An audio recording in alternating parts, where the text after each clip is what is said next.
Is-Segretarju Ġenerali tal-General Workers Union Tony Zarb saħaq li l-Union hija diżappuntata għal fatt li l-Gvern ma laqax ħafna mill-proposti li għamlet il-General Workers Union.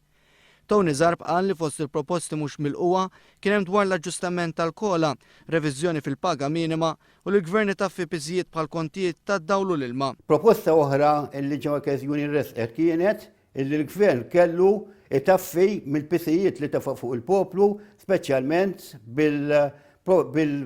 bil-pisijiet tad-dawl u l-ilma.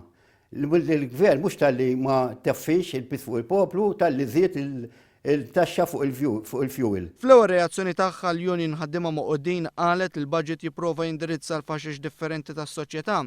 F'kumment ma' One News, is-Segretarju Ġenerali tal-UHM, Josef Vella, insista fuq il-bżonn li fl-interess nazzjonali dan il-budget ikun approvat. Li l-interess nazzjonali għandu ikun qabel kull interess ieħor.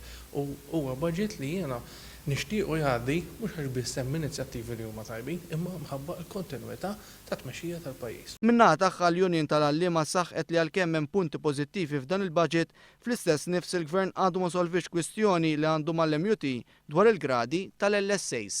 Il-punti pożittivi li anke semmejniehom diġà u anke ta' min insemmu oħrajn, bħal pereżempju l-investiment fil-Learning Support Assistance li hija xi ħaġa pożittiva ħafna biex tgħin studenti b'diżabilità. Ovvjament huma affarijiet li aħna ninkoraġġuhom u ovvjament hija xi ħaġa pożittiva. Ta' min ngħidu wkoll li aħna għandna kwistjoni bħalissa pendenti mal-Gvern fuq il-gradi tal-LSAs fejn għandna numru ta' appointments li għadhom ma nħatrux u qed nistennew li la hemm dal-investiment mela għandu jkun hemm dil-ħatra kemm jista' jkun malajr.